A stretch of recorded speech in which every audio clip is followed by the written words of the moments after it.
In this episode, we'll discuss the biggest threat to your financial security: procrastination.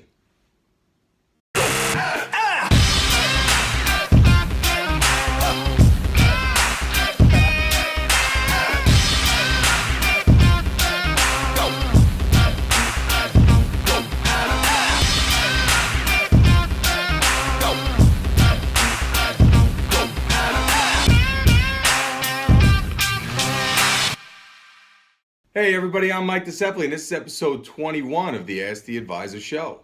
Today we're talking about the price of procrastination in regards to your retirement savings goals.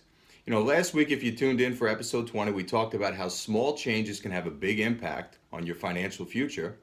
So this week we thought we would take it a step further and illustrate to you the impact that procrastination has on your financial goals.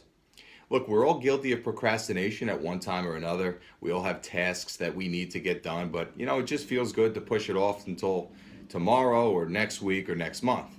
But when it comes to your finances, taking that approach can be very damaging to your future financial security.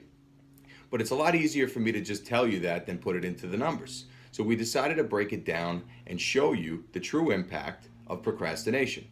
To illustrate that point, I have my two friends here today. This is Mo, and this is Bob. For those of you in the New York or tri-state area, you may recognize Mo, as he was a member of our world champion New York Yankees. And over here we have Bob. Both investors in the stock market. Both took very different paths to achieve their goal. So first, let's look at Mo. We're going to call Mo Mr. Early Starter. He got an early start on his investing goals. Okay, Mo started investing at age 21.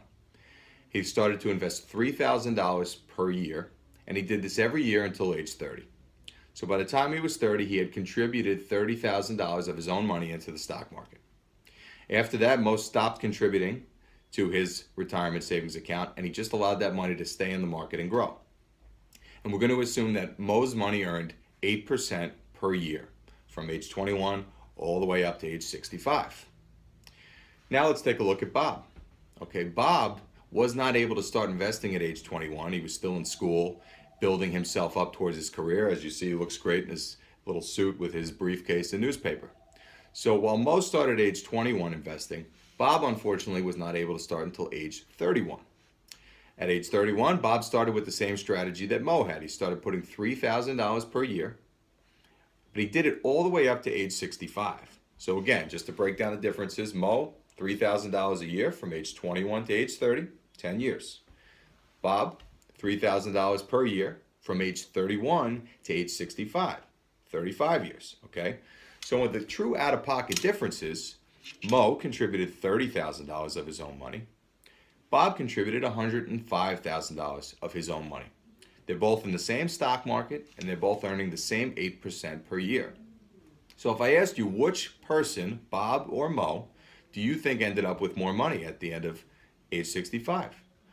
9 out of 10 people would say Bob, because they'd say, well, he put $105,000 of his own money into the market. He contributed for 35 years, while Mo only contributed for 10 years, and he only put 30 grand away. You'd be surprised to find out that Mo ends up with significantly more money than Bob. Okay, Mo at age 65 has $693,000 in his account. Bob, $558,000. Now, both are sizable retirement savings accounts, but obviously when you look at the amount of money contributed by each guy, Mo put in significantly less money, but yet he ended up with significantly more. How did that happen? That right there is the impact of procrastination. When you're talking about investing, time is the most precious commodity. The more time you have to be in the markets, the higher probability of success that you will achieve. And we can see this as true all across the board. So when you have a savings or retirement goal or an investing goal that you want to meet, so let's say it's to put $1,000 a month away towards your savings. If you don't have the 1,000 right now to start putting away, don't wait until you have 1,000 a month to put away. Start with 100 a month, 150, 200. Start with something. It's much easier once you get the ball rolling to ramp up towards your goals. We see a lot of people that have grand aspirations, and every time we meet with them, they say, you know what, that's a great recommendation. Let's do it next time, next time, next time. Guys, next time never comes into fruition. People always find something else to spend their money on. There's always another bill that pops up or a new expense that rears its ugly head, and next time never happens.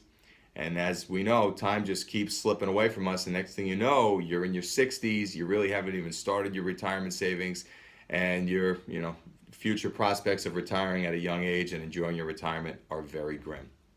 So again, this is just one illustration, but this is the price of procrastination and the impact that it can have on your investments. We hope you guys enjoyed today's tip. Stay in touch with us on social media. If you're on Instagram, visit us at www.instagram.com/asktheadvisor. Or if you'd like us to answer any questions that you have, or you have a topic that you'd like us to cover, please send us an email, info@asktheadvisor.com. If you're on Twitter, that's where this show originated. You can send us a tweet using the hashtag AskTheAdvisor with any question that you'd like us to answer. And please, we encourage you to do so. We love answering your questions. We got a lot of tremendous feedback off of last week's video. That's what kind of spurred the idea to do this video here. So again, guys, any ideas that you have out there, anything you want to hear about, please reach out to us. We're happy to talk about it. Thanks so much for tuning in. Don't forget to subscribe to us on YouTube to stay in touch for future updates. And we'll see you back next week.